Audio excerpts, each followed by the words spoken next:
Eh bien, bonjour à tous, hier nous étions le 14 juillet, jour de notre fête nationale. Hier, ce que nous avons fêté, c'est le 14 juillet 1789. Vous savez, cette date où le peuple français, vivant dans une torpeur ayant duré des siècles, va enfin prendre les armes et se rebeller contre un gouvernement tyrannique. C'est la fameuse prise de la Bastille. C'est ce jour mémorable, devenu fête nationale, que nous commémorons chaque année. Eh bien, puisqu'il faut commémorer, commémorons alors, mais tâchons de le faire sérieusement. Je vous propose tout d'abord de commencer par une petite remise en contexte. Effectuons, dans un premier temps, un retour sur l'organisation sociale de l'époque. La société est organisée selon 3 ordres distincts, la noblesse et le clergé, qui représentent 2% de la population, et le tiers-état, qui en représente 98%. On observe une organisation tripartite de la société.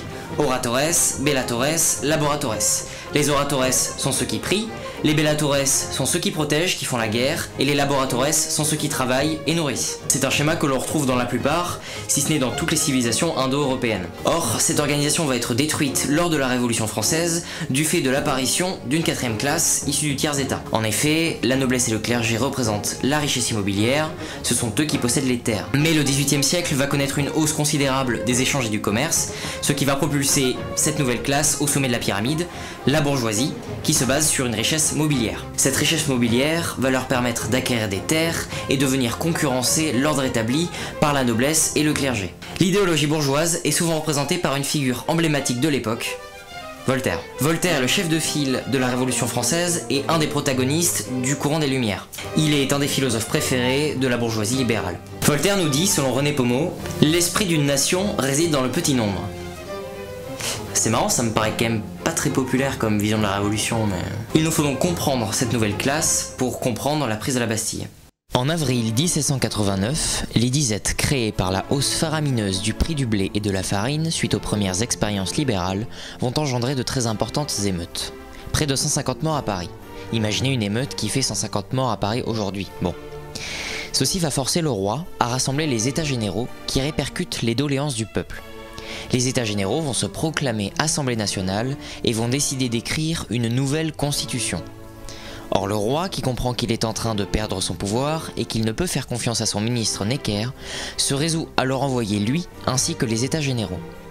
Ceci sera pris comme une trahison par les bourgeois et l'entourage de Necker. Necker est un banquier suisse trésorier de Louis XVI qui remplissait les coffres du roi en empruntant à sa propre banque des sommes colossales à des taux usuraires. Alors la municipalité bourgeoise de Paris, utilisant la colère populaire, en appelle à la violence.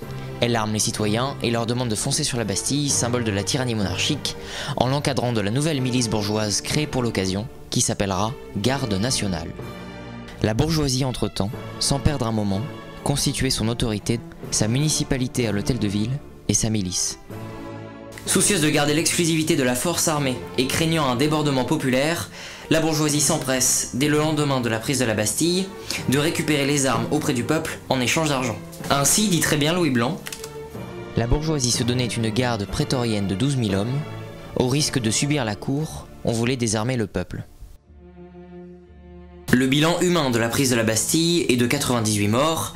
Les prisonniers libérés sont au nombre de 7, dont 2 qui furent instantanément réincarcérés. Et d'ailleurs, Marat nous dit: la Bastille, mal défendue, fut prise par quelques soldats et une foule d'infortunés, la plupart allemands et provinciaux. Les Parisiens, ces éternels badauds, venaient là par curiosité.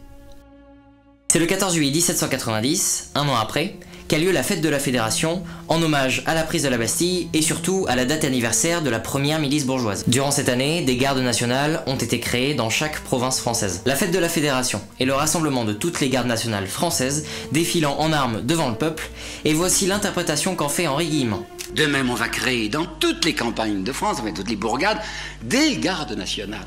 Et ces gardes nationales rurales seront là pour tenir en respect les paysans, comme la garde nationale parisienne est là pour tenir en respect le prolétariat parisien.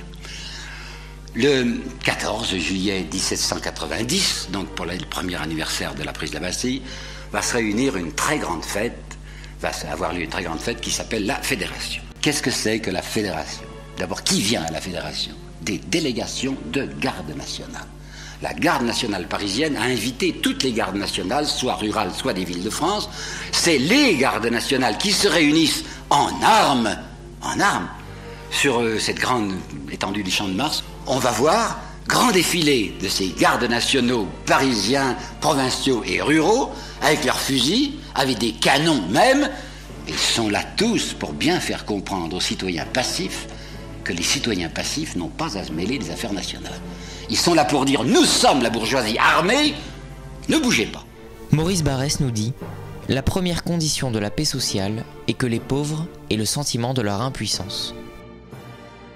Lorsque nous fêtons le 14 juillet, nous fêtons aussi la fête de la Fédération. Le défilé que nous voyons chaque année le 14 juillet représente en réalité le défilé qu'il y a eu lors de la fête de la Fédération. Notre fête nationale a été votée en 1880 par l'Assemblée de l'époque, mais sans déterminer la date de référence. Donc finalement, on sait pas vraiment ce qu'on fête, soit la prise de la Bastille, qui a eu lieu le 14 juillet 1789, où il y a eu 98 morts, et où on a libéré 7 prisonniers, ou alors la fête de la Fédération qui célèbre la montée et la puissance de la nouvelle classe dominante. À vous de choisir. Mais bon, ne vous inquiétez pas, on finit sur une citation vraiment réconfortante de Jean Sévillat. Dès 1789, ce sont des minorités qui s'emparent du pouvoir et se le disputent, si bien que le moment fondateur de la République française porte en lui une inavouable contradiction.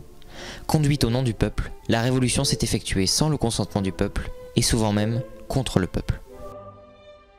Bon bah on pourra même pas se réconforter quoi, bah il te reste qu'une chose à faire hein. Fais passer l'info.